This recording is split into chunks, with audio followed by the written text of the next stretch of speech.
요한복음의 특징 가운데 하나가 밝은 소식과 어두운 소식이 자주 교차되어서 나온다는 점입니다.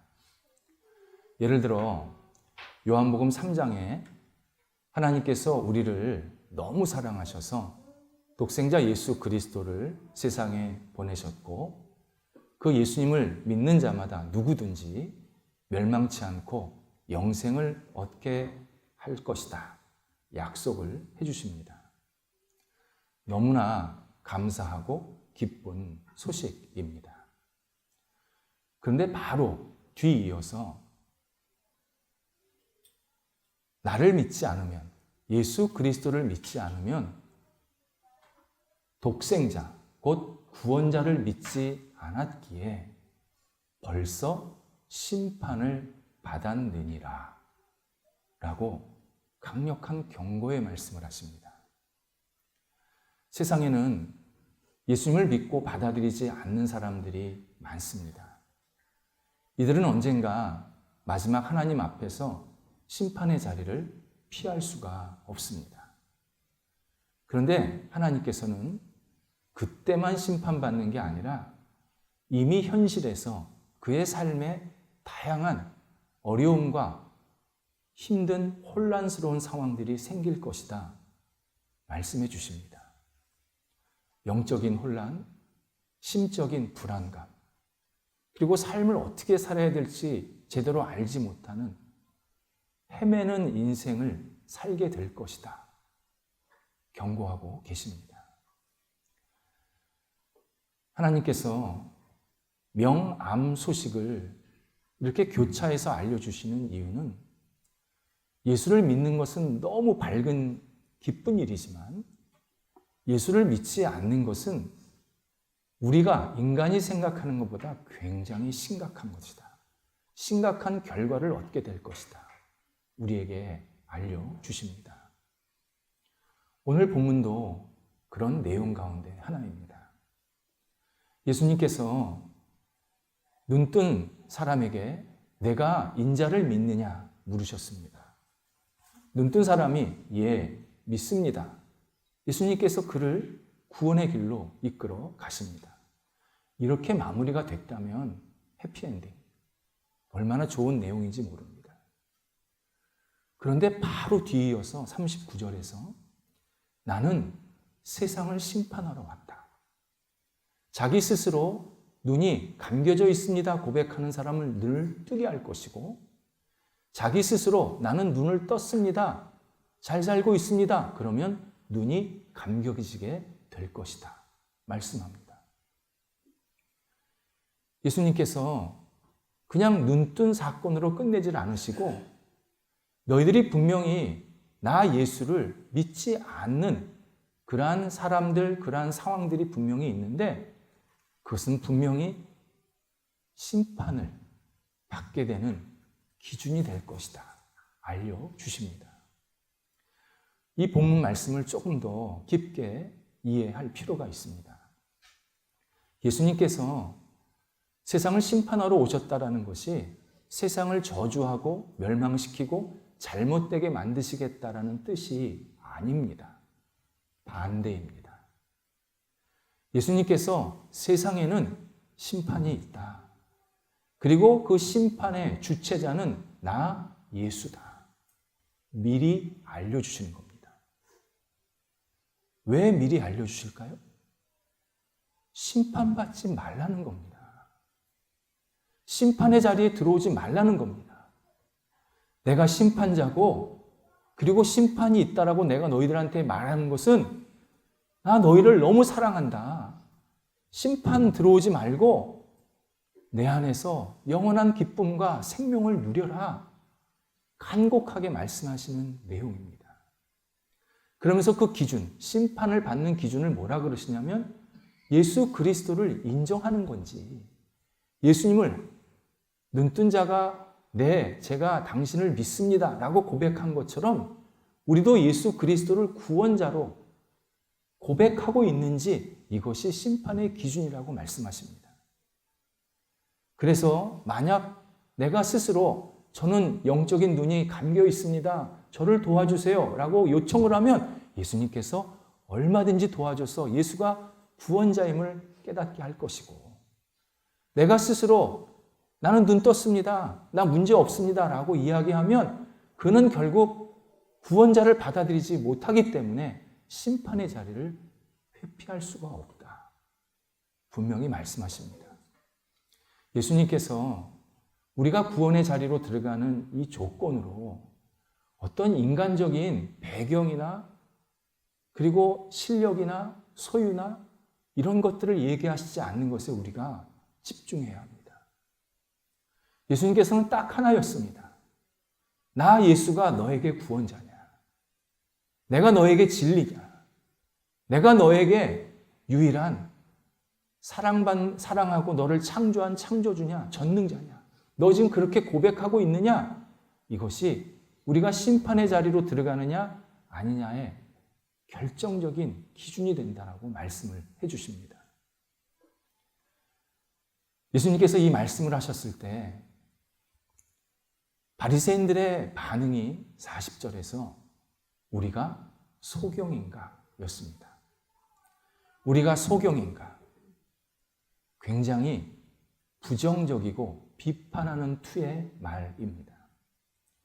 영적인 눈이 감기면 예수님에 대해서 언제나 이렇게 대꾸하고 반응할 수밖에 없습니다.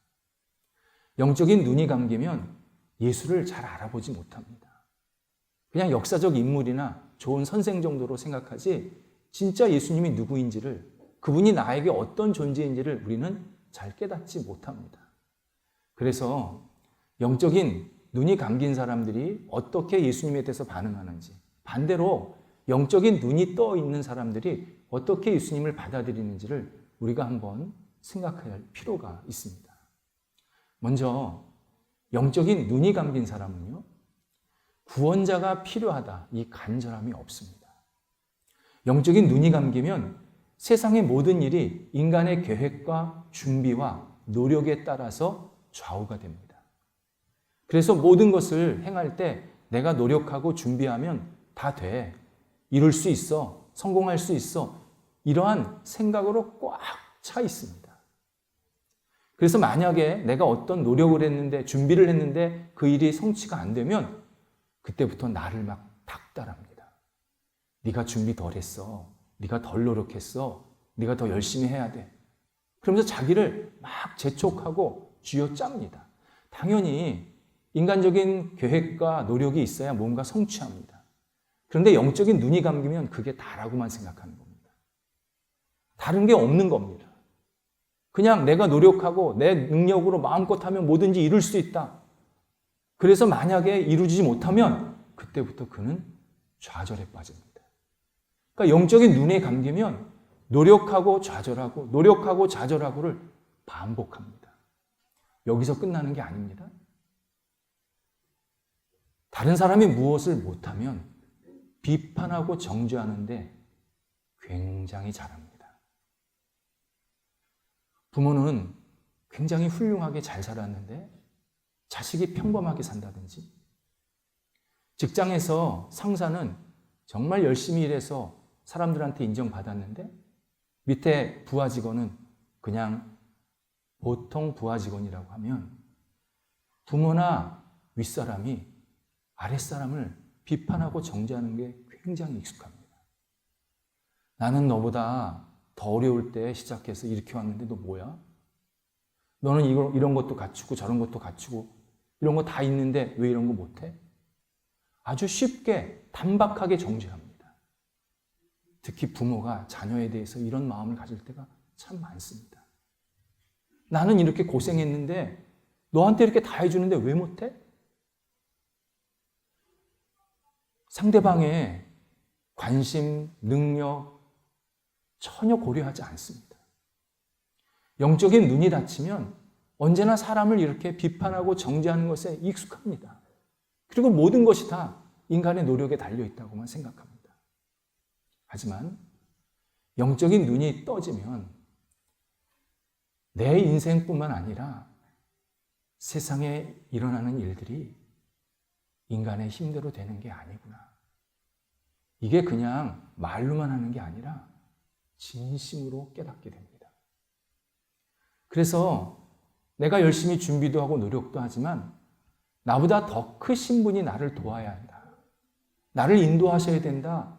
나에게 뭔가를 주셔야 된다. 라는 사실을 깊이 깨닫고 그분께, 곧 예수 그리스도 하나님께 나의 부족함을 아뢰면서 도움을 요청하게 됩니다. 그러면 예수님께서 그를 하나씩 하나씩 인도하시고 채우시는 경험을 하게 만드십니다. 처음에는 자기가 부족해서 부끄럽다고 생각했는데 영적인 눈이 깨지다 보니까, 떠지다 보니까 예수님 없이는 내가 살 수 없구나. 예수 없이는 내 존재가 없구나. 라는 것을 깨닫게 되면서 계속 예수님을 붙들며 살게 만드십니다. 두 번째는 영적인 눈이 감기면 예수님의 말씀, 그 가르침을 여러 가르침 중에, 여러 내용 중에 하나라고 생각을 합니다. 바리새인들이 우리가 소경인가? 라고 반응을 했을 때 이런 마음인 겁니다. 저분이 우리 보러 소견이래. 우리가 율법에 통달했는데, 우리가 백성들에게 존경받는 지도자인데, 우리가 이 땅에서 이루는 업적들이 얼마나 많은데, 이 유대 사회를 우리가 얼마나 든든하게 버팀목이 되고 있는데 우리 보러 소경이래. 저 사람은 뭐지? 목수의 아들 아니야? 배운 것도 없잖아. 이룬 거 하나도 없잖아. 우리는 저 사람보다 훨씬 많은데 우리 보러 소경이래. 이렇게 비아냥거리는 투가 가득 담겨 있습니다. 예수님의 말씀을 진리로 안 받아들이고 그냥 귀로 한번 듣고 버린 별 의미 없는 내용으로 받아들이는 게 영적인 눈이 감긴 사람들의 대표적인 특징입니다. 특히 이 당시 유대인들이 예수님의 가르침 이후에 제자와 사도들의 이 복음 전한 것 가르침에서 가장 거부하고 받아들이지 못했던 것들이 예수님께서 십자가에 못 박혀 죽으셨고 그분이 우리의 구원자다라는 이 진리였습니다. 객관적으로 볼 때 예수님이 십자가에 못 박혀 죽었다는 것은 구원자의 자격이 없다는 겁니다. 그 당시 사람들의 생각은. 그래서 예수님이 우리를 위해서 십자가를 못 박아 죽으셨고 우리를 구원하십니다 라는 이야기를 들으면 그 당시 대부분의 사람들이 시큰둥하게 반응을 한 겁니다. 이 사실을 당시 사도 바울이 복음을 전하면서 깨달았던, 경험했던 것을 우리한테 알려주고 있습니다. 고린도전서 1장 23절에서 십자가의 도는 유대인에게는 걸려 넘어지게 하는 돌이고 헬라인에게는, 곧 비유대인에게는 미련한 내용으로 받아들이고 있더라. 바울이 예수 그리스도가 당신을 위해서 죽으셨고 그분을 믿어야 우리가 구원을 받습니다 라고 유대인에게 전했을 때 유대인들이 피식 웃으면서 뭐요? 예수 우리가 십자가에 넘겨준 겁니다. 우리가 지금 구원자를 죽였다는 말입니까? 우리가 그렇게 어리석습니까? 당신 우리를 뭘로 보여? 예수가 잘못했기 때문에 죽은 거요. 이렇게 자기들의 신념이나 종교 체제에 자꾸 어렵게 만드는 것이 예수님이 십자가에 못 박혀 죽으셨다라는 이 진실. 그래서 계속 걸려 넘어지더라는 겁니다. 똑같이 비유대인에게 예수님을 전했더니 비유대인이 무슨 말입니까? 십자가는 로마 제국이 심각한 범죄자, 나라를 정복시키려고 하는 정치인들을 처벌하기 위한 도구입니다. 예수가 십자가에 못 박혀 죽었다는 것은 심각한 죄가 있다는 소리입니다. 어떻게 죄가 있는 사람이 우리를 구원해 줍니까? 당신 제정신이요? 기독교가 가르치는 게 그거밖에 안 됩니까? 그렇게 수준이 낮습니까? 비유대인들이 강하게 비판했다는 겁니다. 지금도 똑같은 대꾸와 반응이 일어나고 있습니다. 예수님께서 당신을 위해서 십자가에 못 박아 죽으셨고, 그래서 우리의 죄를 용서하시고 우리는 그분을 믿어야 구원을 얻습니다 라고 전하면 많은 사람들이 당신 미쳤어? 그분이 왜 나를 위해서 죽어요? 내가 뭘 그렇게 잘못했대요? 당신은 그렇게 잘못하고 살았는지 모르겠지만 나 그렇게 잘못 살지 않았습니다. 저 양심적으로 도덕적으로 지금껏 잘 살았습니다. 왜 나를 위해서 그분이 죽는다고 말아요? 기독교가 그렇게 사람 선동하고 나를 가볍게 여기는 그러한 종교입니까? 대뜸 이런 반응을 합니다. 그런데 반대로 생각하면 역설적인 진리를 깨닫게 됩니다. 모든 사람은 물에 빠져 있습니다. 이 물의 정체는 죽음에 대한 공포, 죄, 자식이 자신에 대한 열패감, 열등감, 영적인 혼란함, 육체적인 연약함, 심적인 동요, 모든 인생은 다 이 물에 빠져 있습니다. 근데 이 물이 발목에만 차는 물이 아닙니다. 깊이 수심을 알 수 없는 태평양보다 더 큰 물입니다. 거기서 빠져서 막 허우적거리고 있는 겁니다. 우리가 다 지금. 이때 예수님께서 직접 물로 뛰어들으셔서 당신의 목숨을 내놓고 우리를 지금 건져내고 계시는 겁니다. 예수님의 십자가, 예수님이 문제가 있어서, 예수님이 죄가 있어서 죽으신 게 아니라 그 십자가에 죽을 만큼 우리가 심각하다고 알려주시는 겁니다. 우리가 죽어야 된다는 겁니다. 우리 허우적거리다가 익사해야 된다는 겁니다. 그런데 예수님께서 우리를 대신해서 십자가를 지셔서 우리는 살리시고 당신이 죽으신 겁니다. 십자가를 생각하면 내 죄, 내 혼란, 내 불안이 얼마나 큰지 구구절절히 다가옵니다. 그런데 예수님께서 우리를 살리시려고 대신 못 박혀 죽으신 겁니다. 또 하나는 십자가 사건을 통해서 예수님께서 우리에게 영원한 사랑을 고백하고 계십니다.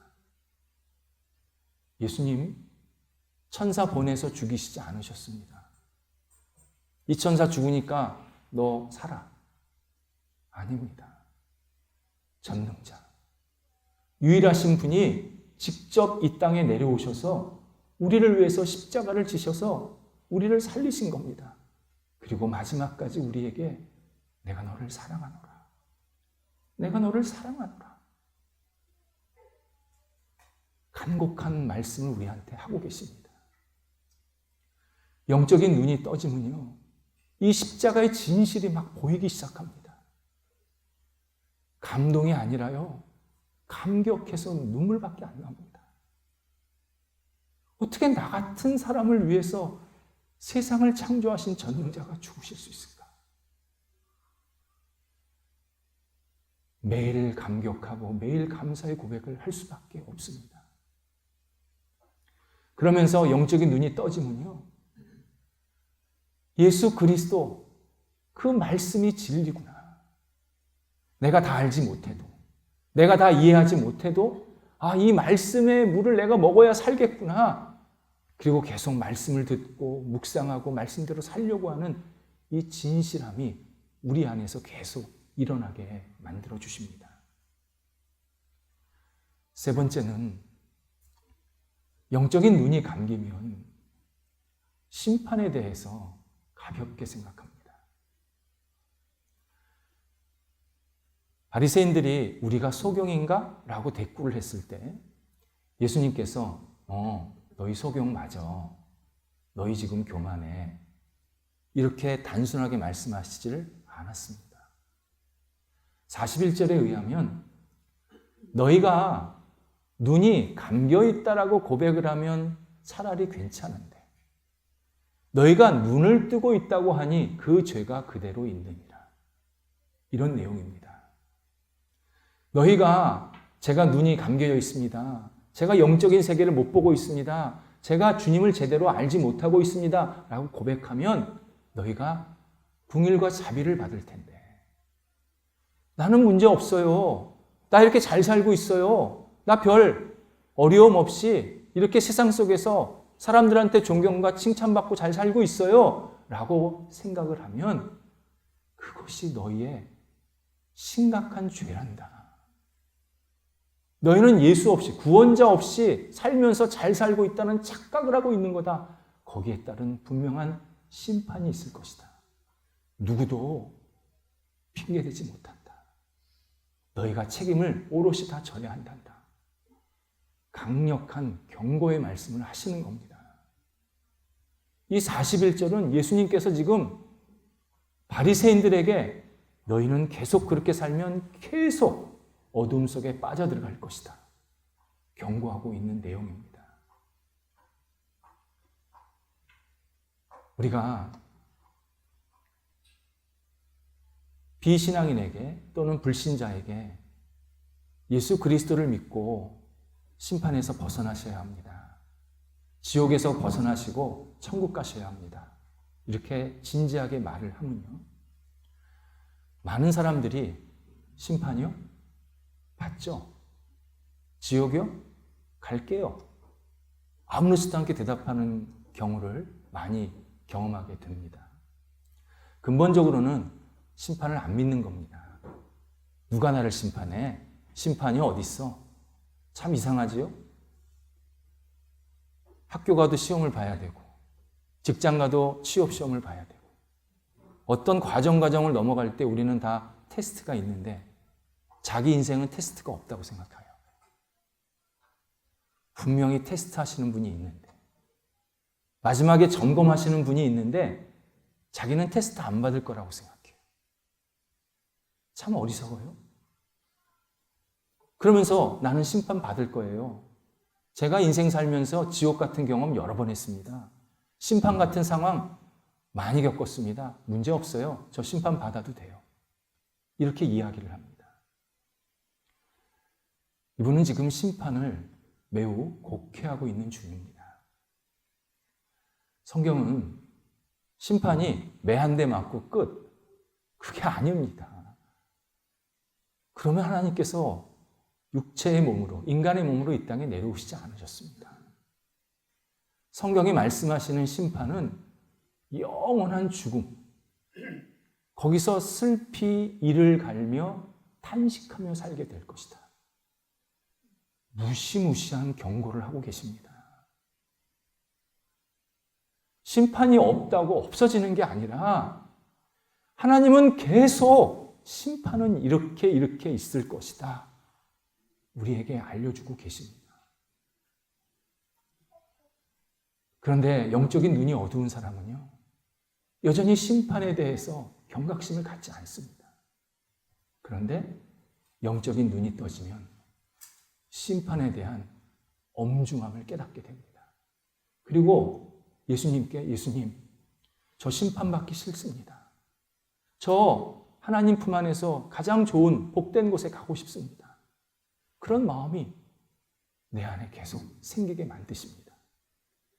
그러면서 예수 그리스도를 믿고 내가 입고 있는 이 더러운 죄의 옷을 다 벗기시고 그리고 의의 옷으로 깨끗이 갈아입히시는 경험을 하게 만드십니다. 그리고 하나님은 내가 의의 옷을 입은 것을 보시고 너는 내 사랑하는 자녀다, 내 백성이다 받아주십니다.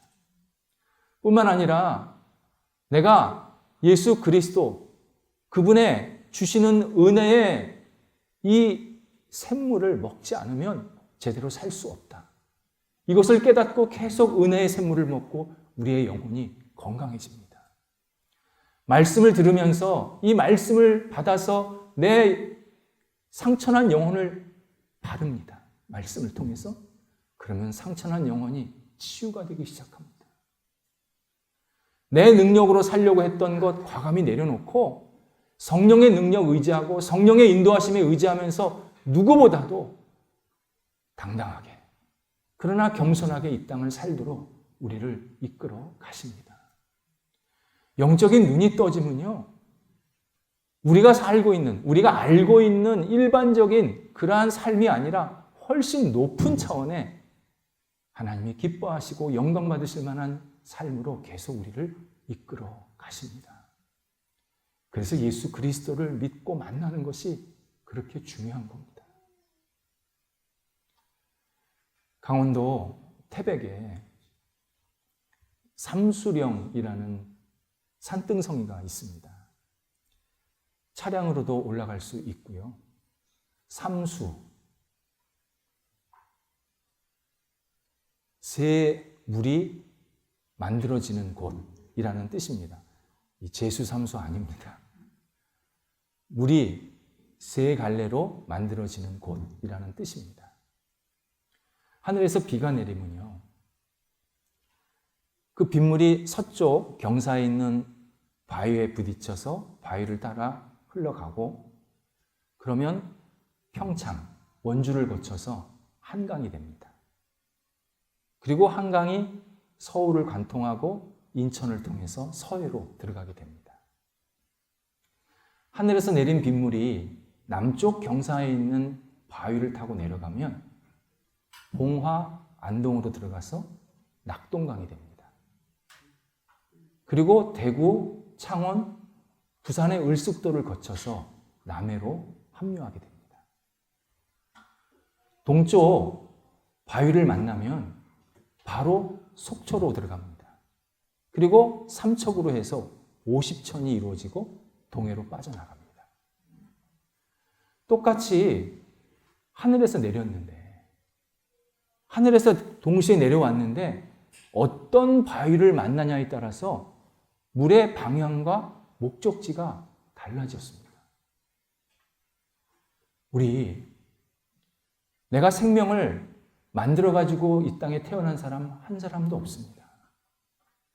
하나님께서 우리를 창조하셔서 생명을 주셔서 이 땅에 보내셔서 지금껏 인생을 살게 하셨고 앞으로도 인생을 살게 하십니다. 기회를 주시는 겁니다. 내가 인정한다고 인정 안 한다고 내 생명이 내 거 그거 아닙니다. 내가 인정하든 인정하지 않든 하나님이 나한테 지금 생명 주셔서 살게 하고 있는 지금 과정 중에 우리가 다 있는 겁니다. 이때 누구를 만나느냐에 따라서 내 인생의 방향과 목적지가 달라집니다. 세상적인, 세속적인 욕정과 탐욕에 가득 찬 사람들을 만나서 계속 그들과 함께 교제를 하다 보면 나도 모르게 탐욕과 욕정의 삶을 살면서 그렇게 쓸쓸하게 세상을 마무리하게 됩니다. 하나님을 만나서 하나님의 영광과 뜻을 이루는 사람들을 만나면 저 사람은 나보다 못한 것 같은데 어떻게 저렇게 기쁘고 의미 있게 살지? 똑같이 인생을 사는데 어떻게 저 사람은 저렇게 또 멋지게 사는 것처럼 보이지? 굉장히 도전과 나도 저렇게 살고 싶다라는 이 열정을 내 안에 계속 받게 됩니다. 그래서 우리 주변에는 예수 믿는 사람, 예수 믿어서 잘 살려고 하는 사람들을 더 많이 만나야 하고 또 그들과 교제하면서 내가 계속 도전을 받아야 하고 도전도 나눌 수 있어야 합니다. 부끄럽지만 제 개인적인 이야기를 드리려고 합니다. 제가 대학을 들어가서부터 하나님께 간절히 기도한 내용이 있습니다. 하나님, 제가 의미 있게 살고 싶습니다. 진지하게 기도했습니다. 그리고 하나님께서 제게 보여주신 길이 목회자의 길이었습니다. 처음에는 거부했죠. 진짜 우상이 드글드글하는 집에서 무슨 목회자겠습니까? 근데 대학을 졸업할 때쯤에 계속 그 메시지를 주시는데 이거는 내가 순종해야 된다. 이건 하나님이 나를 강력하게 부르고 계신다. 깨닫고 그때 신학을 하게 되었고 30세가 좀 넘어서 목사 안수를 받고 지금 계속 한 가지를 매일 기도하고 있습니다. 하나님, 저를 만나는 사람이 하나님을 만나게 하시고 하나님이 주시는 구원을 얻게 하시고 하나님이 주시는 은혜와 평강과 사랑을 마음껏 누리게 하옵소서. 매일 간절하게 기도하고 있습니다. 감히 말씀드리지만 저는 제가 잘 되는 것 한 번도 기대해 본 적이 없습니다. 저는 그때부터 하나님께서 정말 잘 살게 하시고 있습니다. 하나님께서 부르신 대로 기쁘게 살게 만드십니다.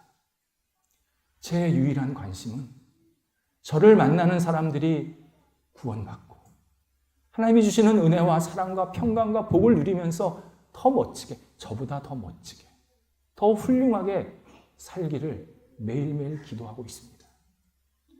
지금까지 그런 분들을 많이 만나게 하셨고 앞으로도 이 일은 계속 하나님께서 이루실 것이라 저는 확신합니다. 무엇보다도 예수 그리스도, 그분은 한 사람의 인생을 바꾸기에 완벽하고 충만한 분입니다. 그분을 믿고 의지하면 어느 인생도 변화가 안 일어날 수가 없습니다. 예수 그리스도를 믿고 만나지 못하면 죽음의 강물이 되어서 흘러 여기저기 치이다가 결국 심판의 바다에 빠지게 됩니다. 예수 그리스도를 믿고 그분을 만나면 생명의 강물이 되어서 흘러 크고 작게 다른 사람들을 적셔주고 마지막에 하나님 나라의 바다에 풍덩 합류하게 만드십니다. 결국 모든 사람은 시각장애였다가 예수 그리스도를 만나서 눈을 뜨게 되는 생명의 강물이 되든지 예수를 계속 만나게 하시려고 접근하시고 두드리시지만 바리새인처럼 예수를 거부하는 죽음의 강물이 되어서 결국 그런 인생을 살다가 온전치 못한 모습으로 끝내는 이러한 바리새인의 강물이 되든지 둘 중 하나입니다. 제3의 인생 없습니다. 기대하지 마셔야 합니다. 예수님께서 오늘 우리에게 묻고 계십니다. 너는 어떤 인생을 살고 있느냐? 너는 어떤 인생의 강물이 되고 싶으냐? 기도하겠습니다. 하나님, 예수 그리스도를 믿고 만나서 예수 안에서 저희들이 생명력을 얻게 하시고 하나님의 영광과 뜻을 위해서 살아갈 수 있도록 은총을 베풀어 주신 것 감사를 드립니다. 하나님, 이 신앙의 강물이 되게 하셨사오니 영원토록 주님 동행하면서 주님 의지하면서 주님 마음껏 쓰임받는 복된 인생이 될 수 있도록 인도하여 주시옵소서. 잘못된 길, 죽음의 강물이 되지 않게 하여 주셔서 저희들의 영혼이 날마다 살아 움직이게 도와 주시옵시고 하나님의 기쁨이 넘쳐나는, 하나님이 주신 자유와 사랑이 넘쳐나는 복 있는 삶이 될 수 있도록 인도하여 주시옵소서. 예수님의 이름으로 기도드립니다. 아멘.